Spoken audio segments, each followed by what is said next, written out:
Hey guys, Michael Hammond here. Hope all of you had a fantastic Thanksgiving weekend. There is so much to be grateful for. I'm grateful for each and every one of you. So it's great to be back with you.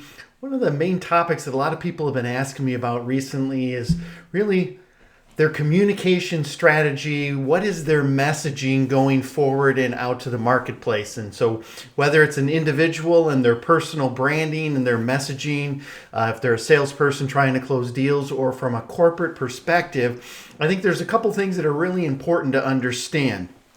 First is you've got to understand, what are you trying to communicate out there to the marketplace, right? So many times I see people so focused on their product or service. We do this, we do that. We're the greatest at this, and they're kind of beating their hands on their chest. And what I say to them is, so what? Who cares if you're SaaS based and you have this type of delivery channel and you're in the cloud and you have all of these other things? That's great, but that's not what keeps the person up at night. That's not what's keeping up the lender, the executive at a lender. If we're talking financial services, they're not waking up in the middle of the night saying, hey, I really need some more cloud-based solutions. They're looking to solve problems, pain points, challenges, or to seize opportunities. So the first thing you've got to do is change your messaging from the perspective of quit talking about yourself and focus in on what's the value that you're bringing to your target audience. And that's my second point, is understand your target audience. And almost everyone says, oh, well, Michael, we're in financial services, so it's financial. Stop.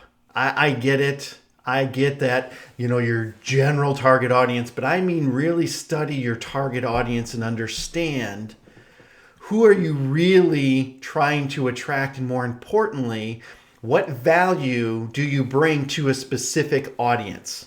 The more you can define it, the more narrow you can make that, the more razor sharp your messaging is and the more effective it will be. There's so much noise out there. There's so much buzz. There's so many keywords being thrown out there and buzzwords that if you don't tailor your message to the value that you're bringing to a specific audience, it's just going to get drowned out with all the other noise.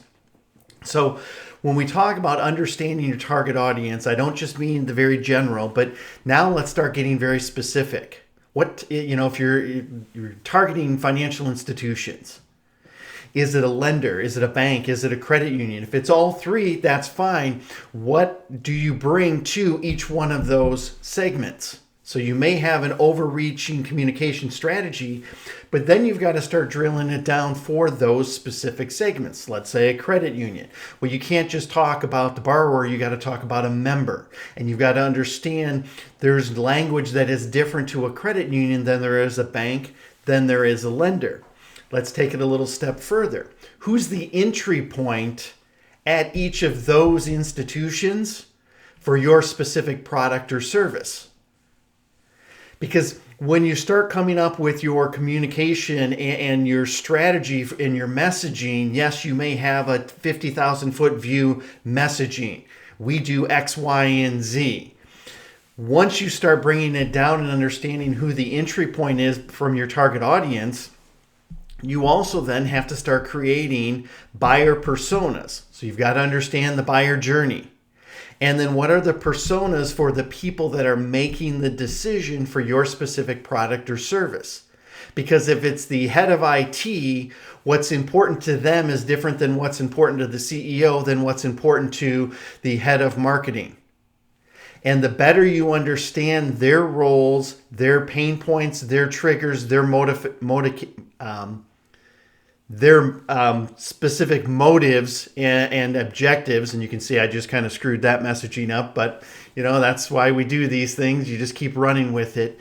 Once you understand their specific objectives, your messaging can get much more tailored and much more personalized to them. Then instead of you beating your hands on your chest saying we do X, Y, and Z, you're really focusing on their pain and where you add value. How do we become an extension of your team? How do we streamline a process? How do we make it easier to integrate with our API catalog? Whatever it may be, Get your messaging down. If you want to have success in 2020, you can't just continue to do the same things over and over and expect different results, right? That's the definition of insanity. Strategically, you really have to map this out. Understand what are you currently communicating, and is that more descriptive and just telling people what you do? Or is it really focused on the value that you're bringing to the market? Number two, understanding your target audience and drilling down deep enough to really add meaning to what they're specifically talking about, what their needs are.